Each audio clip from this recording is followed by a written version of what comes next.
Good day. Munir Ajam, CEO and founder of Uruk Project Management. We have seen a lot of posts in recent days, weeks, even months, and maybe even years about project management methodology, agile, waterfall, hybrid.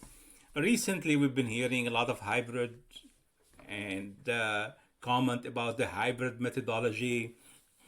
And what we have noticed, and we've been studying methodology for many, many years, is that many of these terms are often used without context or without clear understanding of what things are. We have been posting, and via our podcasts or blogs or even videos about project management methodology for a long time.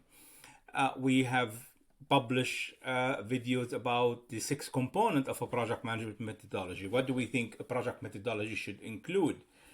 We talk about value delivery, and value delivery, it's completely misunderstood or used to mean different things. For example, for someone, we say value delivery, they understand agile methodology, but that's not the case. You know, why? Because the way it's presented as agile, value delivery is agile or adaptive, it means like, oh, we don't get any value except unless we use this methodology, which is something we cannot agree with. Value, every project must deliver value. And hence, that topic today is to talk about integration to deliver value. What do we mean by that? How do we integrate? What is the things that we need to integrate? That's what we will discover in the next few slides. Most of the presentation will focus on how do we do integration from a project perspective, as we will see. So, integrations to deliver value. What does that mean? Let us start with basically, in our view, integration could mean many things, and we could have many areas and topics integrated. In the project management context, we look at integration from two aspects. The first one is basically integrating what we call the 4Ps or 4PMs, right? So project, program, product, portfolio, and they need to be synchronization in real time. So basically what is, we have project and program management. For example, in this case, we present our value delivery methodology. They need to be aligned and integrated with the supporting action, scope, cost, change in all of these areas. And then we need to also integrate with portfolio management, hence the use of the term synchronization in real time. So that is part of the integration, and that is part of what we're building inside the Uruk platform. However, today I'm not going to focus a lot on the Uruk platform. The focus is on integration to deliver value. So a first aspect, I'm going to repeat myself, is basically how do we integrate project, program, product with their supporting action and portfolio management together to deliver value to organization. That's the ultimate focus. However, today's focus is on a separate subject, which is the second aspect of integration. And that is integrating project management with product management and the business and operation during or along the life cycle of a project or a program. Because project and program, they are not equivalent term. However, they are mostly related in so many areas. So whenever you hear me in this presentation talk about project, it could be applicable to program as well. So again, the second aspect of integration is how do we integrate project management? Now, why is this important? We have presented many topics before, again, through blogs or videos on the different project management levels and respecting our diversity and the way the project management practice is in the community today, where some of us project manager could be just managing tasks, some of us could be managing stages, some of us could be managing technical project or what we call technical project management, meaning from authorization until output, which meaning that the project management role is just to deliver product. They're not involved in the other areas. However, what we have addressed in previous presentation on the PM levels in level 1, 2, 3, 4, 5, level 5 was what we talked about being the value delivery methodology. If you'd like to get more information about the levels, you can find the video on our YouTube channel. So before we go deeper into the methodology and how we do integration, we need to remind everybody to understand to the big picture, which means in our case here, the integration of project and product, right?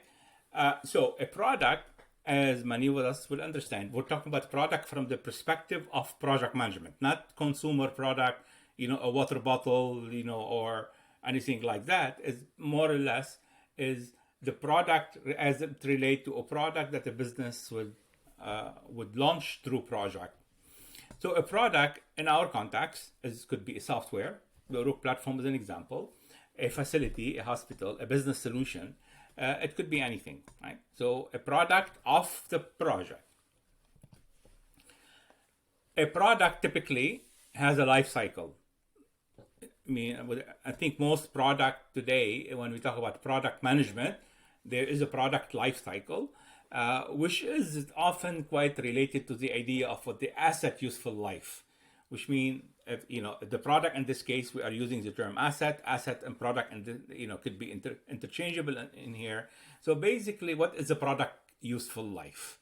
Obviously, for example, let's talk about example of a software. Typically, most software are completely revamped or updated every 3 years. So maybe we can say, typical software or a computer hardware maybe is a 3-year life cycle.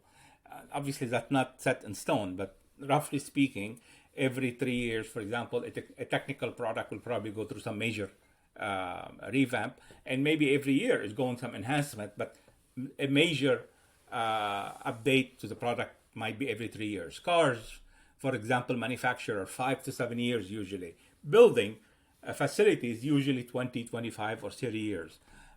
So the product life in that case, but when we say also that often related to taxation and taxes, is basically when a product is considered an asset that is generating value that is often taxed.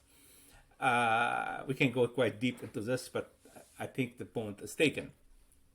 So typically, when we look at product life, there are different models out there. Some of them, they look at product life consisting of 4 phases. Other literature talk about 5 phases. We have an example here, a 5-phase product life cycle.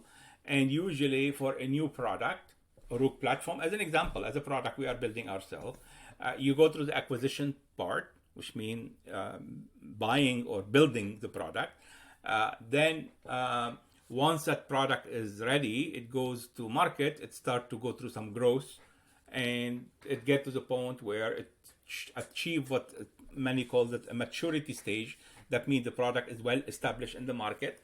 And then it might start to go through decline, either because of age, building becoming old, software, technology changes, whatever the case. It might go through a decline period, and ultimately it either withdrawn, so we go through withdrawal, or there could be some major rebuild on it, and to start another product life cycle. So basically, completely revise the product or enhance the product and go back to it, into the market with that same product. So either after a decline, it could withdraw or reincarnate, maybe for lack of a better word. So usually that is a product life cycle. And so first, as we mentioned, we need to acquire the product. And how do we acquire it? We develop it, we build it, right? And how do we deliver it? A product, it could be delivered as big bang or iterative incremental, but usually through a project, right? So if I'm building a building, obviously if you give, there is no value in getting that building or a clinic, for example, until the whole clinic is ready to operate, right? If you give it to me in pieces, it doesn't add any commercial value to me. So we call that big bang, right? So basically delivering the product at the end in one delivery. I mean, obviously there could be always some minor things still need to be done, but the general concept is that it's not iterative incremental. Whereas iterative incremental, that means I can deliver the product of the project in pieces, such as, for example, again, I go back to a software that we're building, the Uruk platform. We are releasing it to the market in steps, and we build it and update it and fix it through iterative and incremental development. Right? So these are things that are related to product development. So once the product is built and ready and available or developed, we go into an operation to the end of useful life, right? So basically the idea, we build a hospital, we're going to operate the hospital until that hospital is no longer capable of operating effectively and commercially. However, during that useful life, we have operation. So we operate, we use, we operate, we maintain, we fix, we update, we could scale, we could expand, right? And there are many things, which mean there are many things that could happen, obviously, other than use and operate and maintain. Well, there could be operation project, there could be maintenance project, there could be scaling project, building, for example, in software, adding new functionalities and building, adding a next. We expand into a new market. So depend whatever that product is. There are often areas where we, during that product life, we could be implementing numerous projects. And that's why, when sometimes he posts that product management and project management are so much overlap, they're not. There is an overlap in terms of time. However, each one of them have a different purpose. And as we have explained already, during the product life, we could have hundreds of projects. So that, I think, explain the relationship. And I think that's what is the last statement I said. Now, we've been talking about product. So now let's move to the side and talk about project. And we view project as change initiatives. Right? Basically, every project is a change initiative. We launch project. Why do we say that? Because if we think about why do we launch projects, we launch project because either we want to build, develop something new, as we just discussed, or implement significant changes to an existing system, complete revamp of a software, complete upgrade of a building, or road, bridge, right? Whatever the case might be. So in a way, and that's what we were talking about here, during the useful life, we have operation where we could scale, expand. So either we build new things, a new product, or a new expansion of the product, or whatever the case might be, or a significant change to an existing product. Therefore, we view project as a mechanism to deliver product. And the reason I'm emphasizing this slide here, and I put the slide in this presentation, because recently we've seen a lot of posts talking about, we don't do project, we do product. Well, how do you do product? What is product? A product could be, when you're building a product, let's say in software, because most of those comments come from software. You're building a new application or a new system for HR or finance or IT or sales or marketing in a company, right? You're building a product. But how do you do it? How do you go from 0 to 1? It has to go through a mechanism. Now, if you don't want to call it project and you still go through the same step we do in project management, then all what you're doing, you're playing game with terminology. You're not happy with project, and maybe rightfully so. Maybe project management had failed you before, so you don't trust it anymore. And then you say, we don't do project, we do product. In this case, be careful because you're going through the illusion of change. You are not really changing anything. You're just still doing the old same stuff. And maybe you will still end up with the same type of failures. The only difference, we don't do project, we call it an initiative, or we call it adventure, or we call it a product. Again, be careful because you might be going through the illusion of change. In reality, you're not changing anything. So instead of looking at what are the problems that causing you failure, you're looking at, basically, I guess, what they call you put new lipsticks on the pig. I don't know very well how you say that, but the idea is all what you're trying, you're trying to rebrand without any substance. So the mindset that is very important to understand integration and what we are trying to talk about here is that project management has always been adaptive. This is another myth we try to beat, right? Because most people, when they think adaptive or they think agile, project management, traditional project management, that's the T word, that the bad word most people think. It's traditional is not waterfall, right? Historically, any competent people working in well-mature organization understand that project management has always been adaptive, and we need to adapt our style, our methodology to fit the context, right? accordingly, tailoring is a must, right? Because it's adaptive, we always have to tailor. Now, we could tailor at multiple levels. We can tailor at organizational level, and we can even tailor at the project level. Again, we have many presentations on tailoring and many videos. You can refer to them and try to understand our view on the subject. However, the reason we want to put this, because recently we're hearing a lot about the hybrid, the recent pulse of the profession, talking about, oh, hybrid is a new way of things, right? Hybrid is the key for the project economy. Hybrid is definitely what, actually what we've been hearing is that, we find out that most methodologies don't make, or most development approaches, right? They are not making any big difference, but hybrid is gaining ground. Well, the reason that those kind of comment is coming out, because hybrid is a new term. And of course, if you don't say you are using hybrid, it means like you are, you're falling behind, or is like shaming you. If you don't use hybrid, it's a shame on you. You're not adapting. You're too traditional, or you're too old-fashioned. You're not adapting the change. But what is hybrid? When we talk and ask about hybrid, nobody can give us a good answer, except sometimes people say, well, hybrid is combining waterfall and agile. Well, in our view, that's an oxymoron, right? Waterfall has never been a project management methodology. Agile has never been a project management methodology. Both are development approaches. So obviously, if I combine two non-methodologies, it's not going to create a hybrid methodology for managing projects. So that is logically, again, we have many issues with that. And again, we have on our blog and podcast talked and write about that. Hybrid is not preset model. Like in the Pulse of the Profession recently, they're talking about, we have predictive on one extreme, adaptive on the other extreme, and in the middle we have three hybrid model.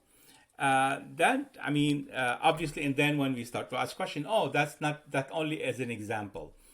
Well, hybrid is, and as our friend Adrian Dooley often talk about and write about, is a spectrum, or project management is a spectrum, somewhere between like the very well defined to the highly adaptive model, and there is adaptability, agility is it vary across the life cycle, depend on the nature of the project and the type of work that is being done. So I cannot fix hybrid into a set model, DA model 1, DA model 2, DA model 3. It doesn't. Hybrid is, if we want to accept the term, right, we need to understand that is something that have to be adaptive, and every type of project is by default hybrid, which means traditional project management again. So when we talk about our hybrid delivery model, and we've been mentioning videos and blog, and you can find, by the way, if you find all of this, if you go to our homepage and you go to the website, the urukpm.com, and you go to a tab called Knowledge, you will find references to all these YouTube channels, the blog article, the podcast, and you can go search and find what you're looking for. Now we start to get into the value delivery methodology, and we actually going to record a presentation specific on these three principles, or we call them sometimes the three simple truths. However, for now, I will just abbreviate it in one slide. These are the three principles that we have embraced to deliver value, right? And to deliver value, not only us, to help you as a client, customers, deliver value as well.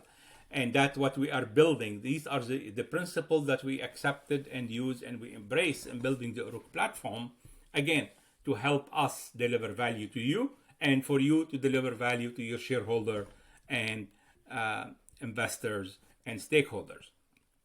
What are these three principles or three simple truths? One is a PM methodology must cover the entire value delivery life cycle. So again, our focus here is not plan-driven, not product-driven, we are value-driven. And to do value-driven, we have the value delivery methodology that, again, we discussed in other videos, and it's the foundation of what's coming next. So it is methodology that must cover a project from vision of the final outcome to the final success assessment. it must integrate project management with the rest of the organizational function. Right? That is the main purpose of this presentation today, is potentially this first principle. The second principle is a PM method is a unique method that has to be developed from the methodology, and each method must fit the context and comply with the 6 components that we discussed in another video. That means we have a project life cycle, we have phases, we have stage deliverable, we have stage gate, we have PM function, right? And we need to manage every stage. Then we have the Uruk platform, and building the Uruk platform itself is not a principle, but the third principle is that yellow highlighted area. When we built the Uruk platform, obviously everybody thinks, this is a digital solution, it's a software, so it complies with technology. If we look at people, process, technology, so the Uruk platform is just one of those 3, technology. However, we built into the platform the process. So now basically what that means is the platform is covering the process and technology of the people, process, tool pillar. However, what the third principle was that we must develop that platform with the people in mind. And we need to support people at different levels. We need to help them upskill, enhance their competence, improve performance, in order for the organization to deliver better value, to maximize their project management maturity, to maximize their return on investment to their, to their shareholders and owners. So that's what the third principle was, is building a lot of things into the platform, a knowledge portal, a Uruk guide, videos, sharing ebooks to enhance that item. So with this in mind, I think we are ready to go into the methodology and to go into the integration. But then we discovered, and we've heard some feedback that led to this slide. And we call it a potential pitfall because we know sometimes the way people think or the way people react when they see something that on the surface, it appears complex. So basically what we are saying here, we know that what we present may appear massively complex, so I'm repeating myself. And as a result of that, we need to help you think differently. So in order to overcome these feelings, if you have them, because many of you probably welcome this as a fresh way of looking at things. However, if you can you might need to cross the first barriers of, well, this is massive, this is complex, right? So you shy away from it. We truly invite you to spend a few minutes in here.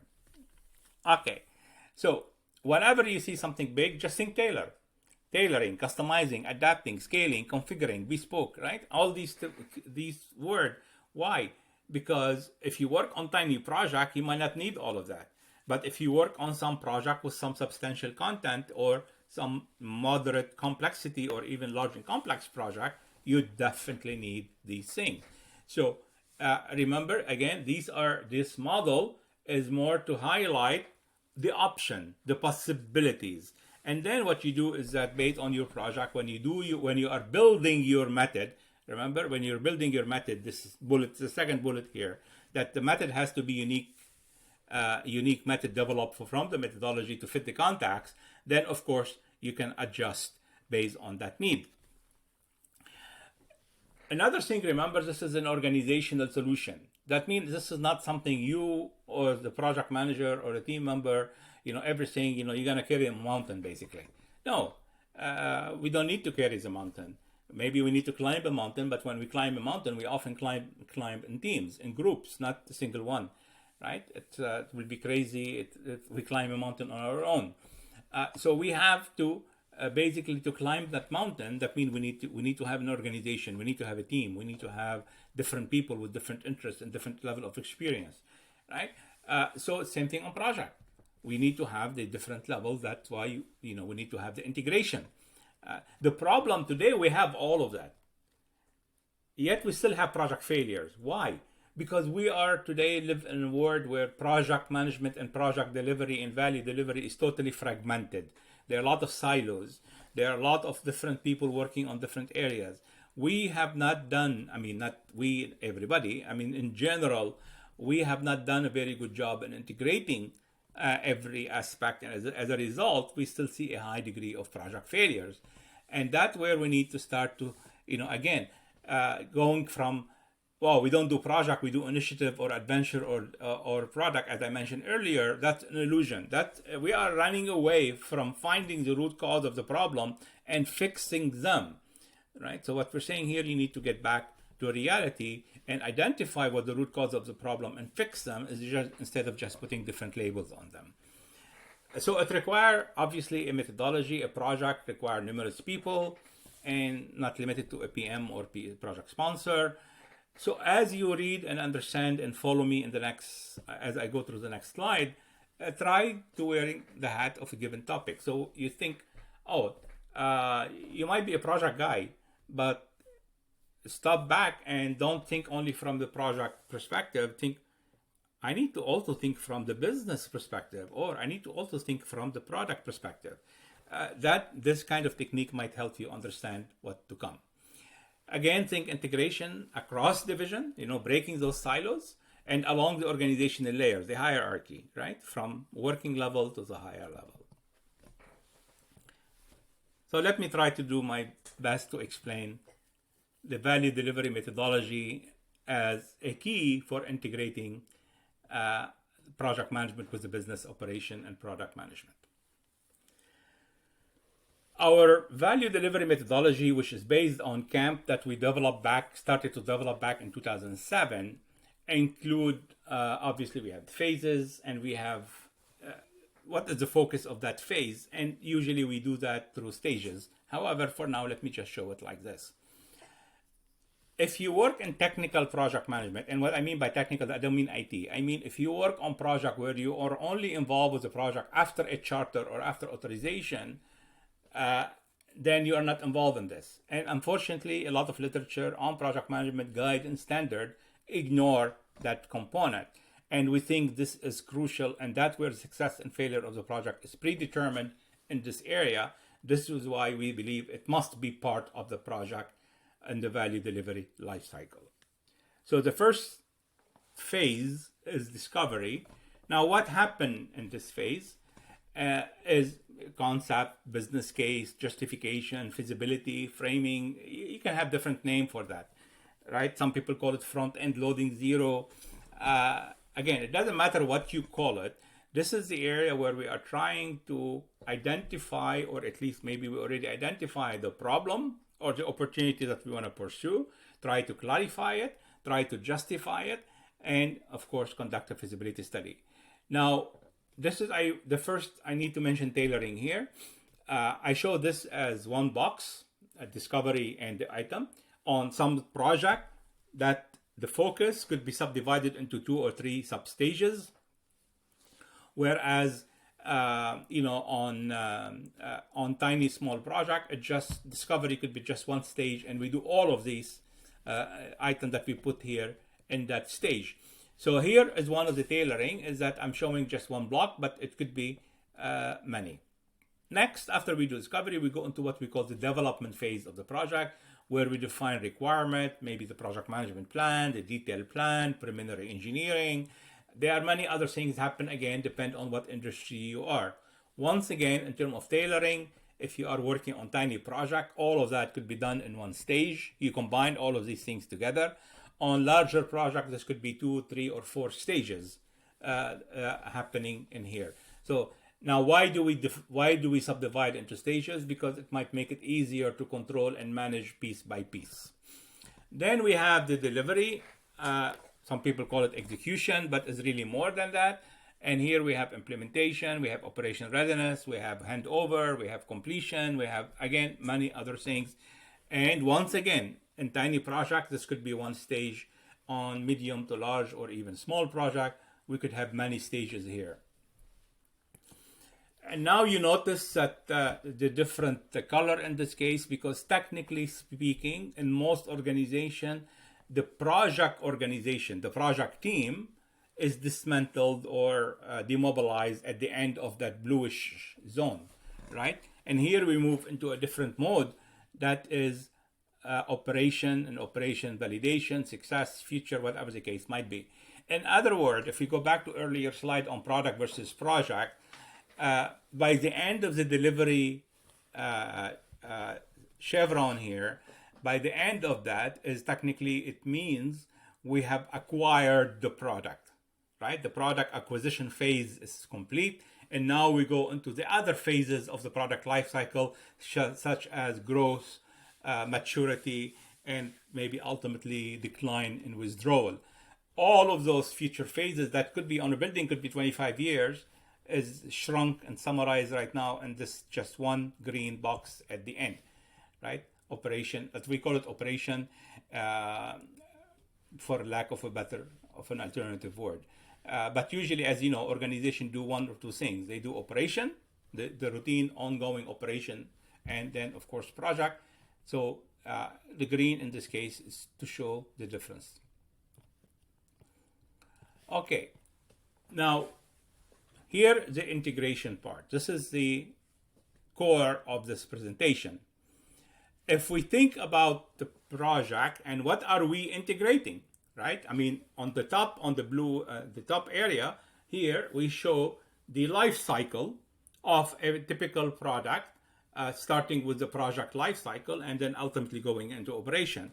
But what are we integrating? Typically, you could combine these things, but we basically identify what we like to think of as 5 areas. We have the business. That could mean the business, the finance, economy, whatever that, HR, whatever that business representative in the organizations are, or whoever they are. These are the people representing the business. Probably the project sponsor will come from this area. And then we have the product people, the people who might be, it could be engineering, it could be product management, that are more focused on the product itself. Then we have the project people, and we have governance. I mean, we debated whether we separate governance from business. In a way, they are highly integrated. But basically, we separate because we felt like governance is really more the oversight and control, rather than just focusing on the business aspect. And then, of course, we have the operation. The operation, these are the people who will operate the final product, whether it's a building or the software.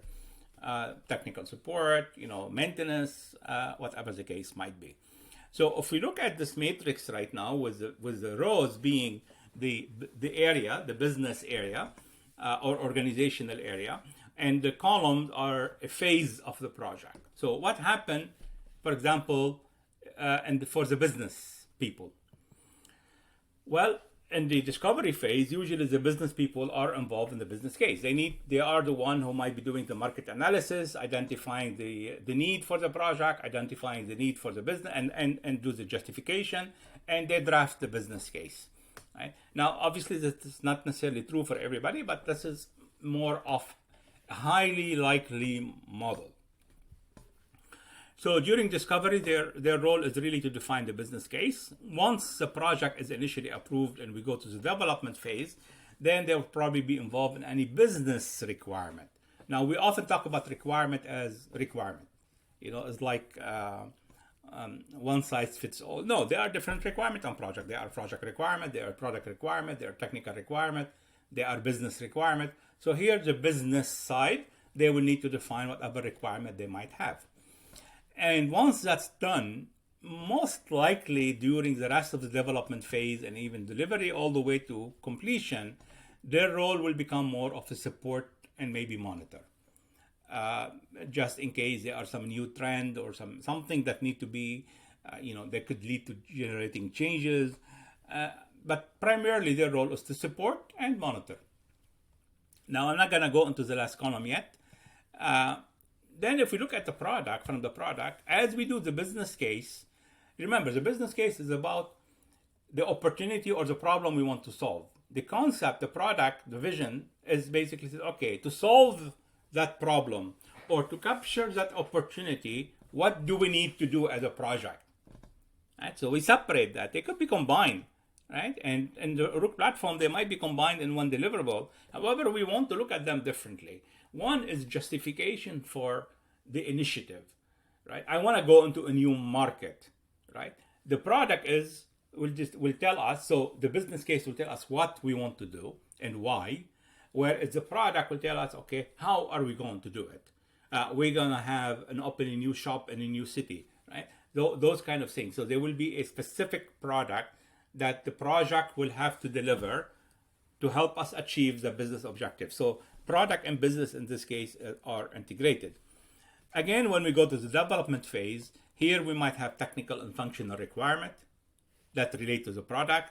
And then we might go through another step or another stage where we might do some preliminary design, or depend on which industry you are in.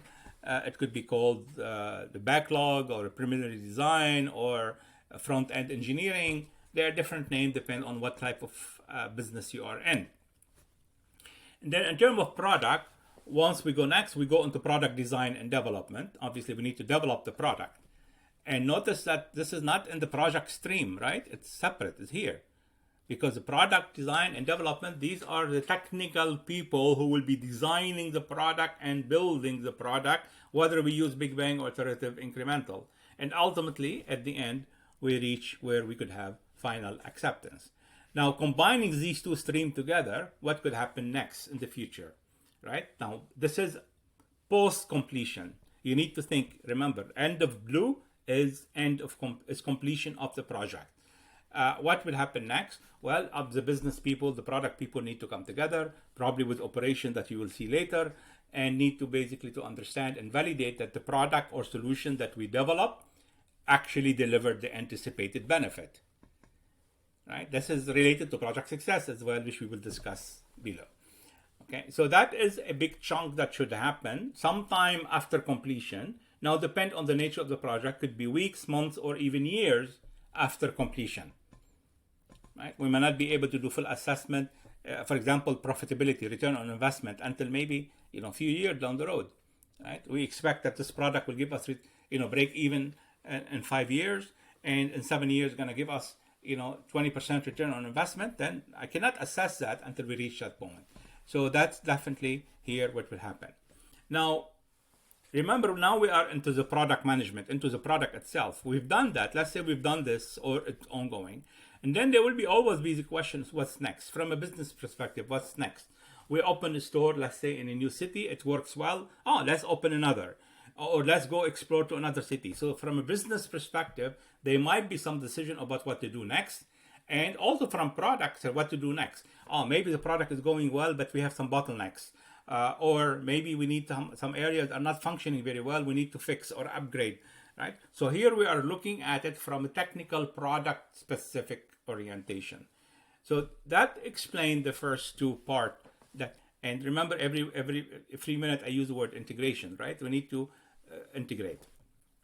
Now, from a project perspective, and I'm wearing the project management hat right now, what do? Well, first we need to set up the project, understand the business case, understand the product vision, and then we need to do how are we going to deliver that to those objectives, right? We need to determine how do we do that. So we do the project setup, and Uruk platform, for example, we have a section for project setup.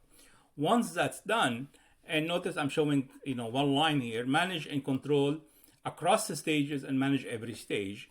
The reason I did not break down this further, because obviously it depends how many stages.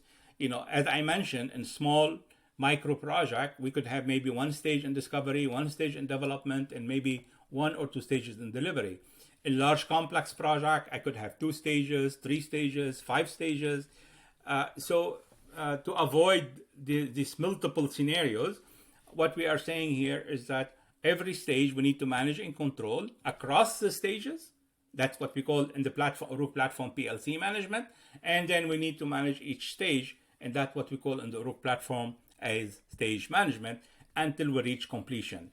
There might be some point along the line where we have estimating, planning, and then notice project closure is in the green, meaning it's sometime in the future post completion. Now, couple more areas here, and we're done. Governance.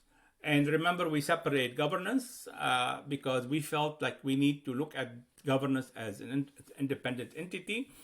So we have the feasibility study framing. We believe that as a first major risk assessment, that is really important part of governance. Now, why is that? Because unfortunately, we've seen organizations sometimes they skip that, or they do abbreviated feasibility or rush feasibility, and as a result, we pay a heavy price later. So this is why we believe that is actually under the governance round stream. Now, at the end of the day, when we were working on the project, who is involved and who they, you could have on tiny project, you could have one person responsible for everything, whereas obviously in bigger organization, you can have different things. So you can have, for example, for governance, you could have obviously the project sponsors, the steering committees, those kind of things could be happening here.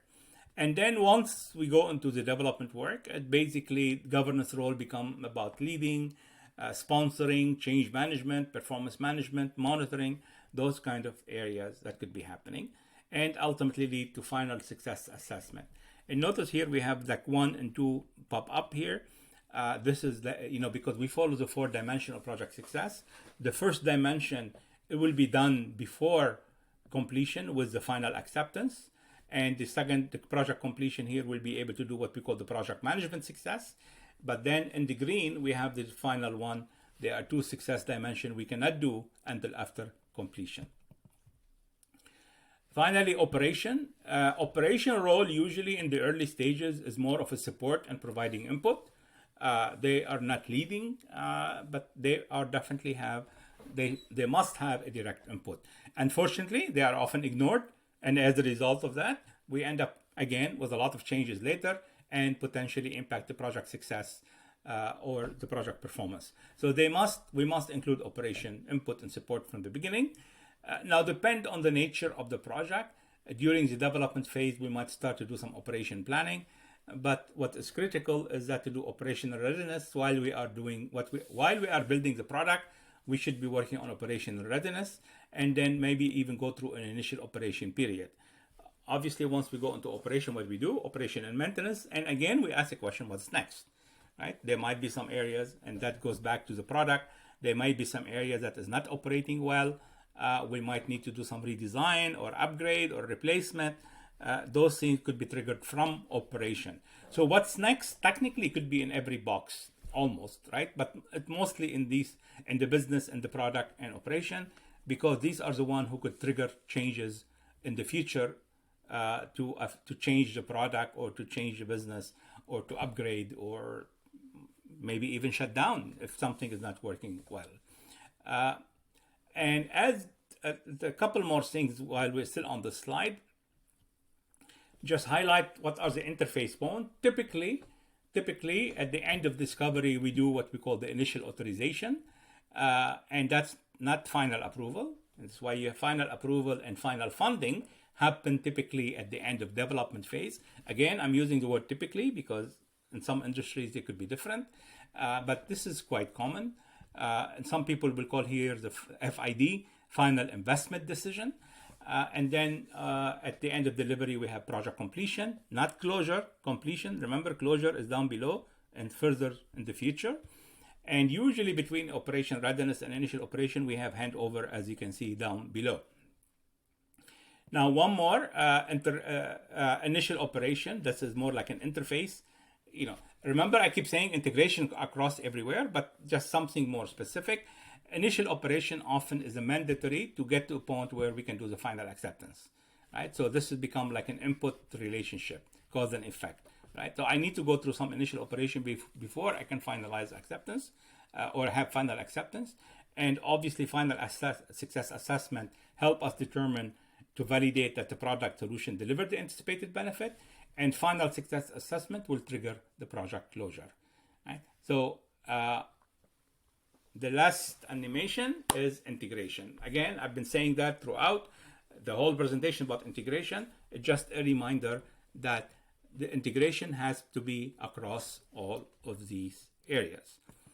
With that in mind, I basically made the case for integration, but reminder, early in the presentation, we talked about integration also include integrating project and program and portfolio.